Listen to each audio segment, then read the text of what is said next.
Swastiastu. Perkenalkan, nama saya Niputu Yulis Nurdianti, NIM 85904673 dari UPBJJ Denpasar, Salut Gianyar. Hari ini saya akan melakukan praktikum tentang ekosistem darat. Ekosistem merupakan suatu satuan fungsional yang menyangkut proses interaksi dari organisme dengan lingkungannya, meliputi aliran energi, rantai atau jaring makanan, siklus biogeokimiawi, perkembangan dan pengendalian. Suatu ekosistem terdapat komponen biotik yang terdiri dari produsen atau tumbuhan, konsumen hewan, dan dekomposer atau pengurai, serta suatu komponen abiotik yang terdiri dari bahan organik, bahan anorganik, dan kondisi iklim. Dalam sebuah ekosistem terdapat ekosistem darat dan ekosistem perairan. Ekosistem darat merupakan sistem ekologi yang terbentuk dari interaksi antara komponen biotik atau makhluk hidup dan komponen abiotik, faktor fisik, dalam suatu wilayah tertentu.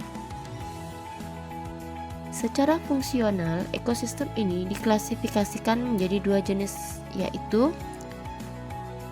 ekosistem darat alami dan ekosistem darat buatan. Ekosistem darat alami adalah sistem yang terbentuk secara alami tanpa campur tangan langsung manusia dan mampu mempertahankan keseimbangan sendiri. Contoh dari ekosistem ini meliputi hutan hujan tropis, padang rumput, dan gurun.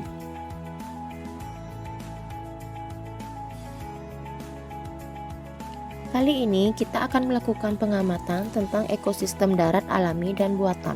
Adapun alat dan bahan yang digunakan yaitu yang pertama lembar pengamatan, yang kedua alat tulis, yang ketiga aplikasi barometer, dan yang keempat lingkungan sekitar kita. Yang pertama, kita akan menuju ke ekosistem darat alami yang ada di kampung saya, yaitu hutan pinus. Komponen abiotik serta kondisi atau keadaannya antara lain: yang pertama, kondisi cahaya cukup. Suhunya mencapai 20 derajat Celcius. Jenis tanahnya subur, anginnya sejuk, keadaan airnya hanya mengandalkan air hujan. Kemudian kita amati komponen biotiknya yang terdiri dari tanaman dan hewan. Yang pertama itu adalah pohon pinus. Yang kedua, rumput dan tanaman liar kecil lainnya.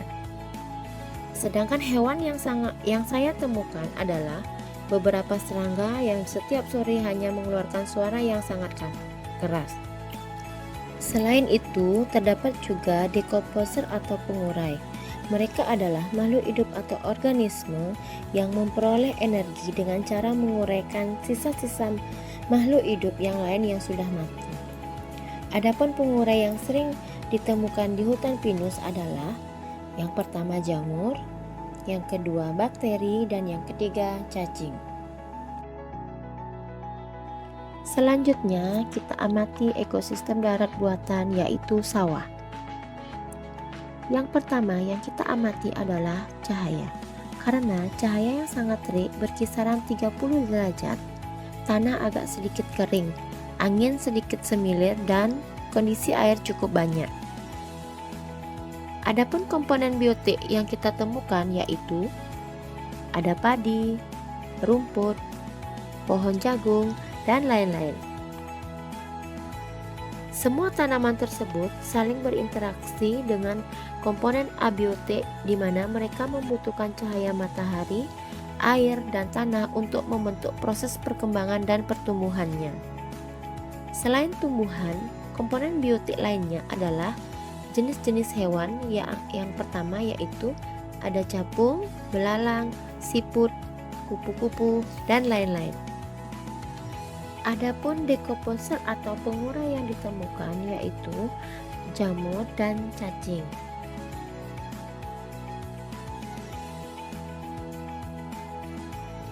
Kesimpulan: dari hasil pengamatan dapat disimpulkan bahwa Ekosistem darat alami memiliki komponen abiotik dan biotik yang terbentuk secara alami dengan kondisi lingkungan yang seimbang seperti tanah subur, udara sejuk, dan air yang berasal dari hujan.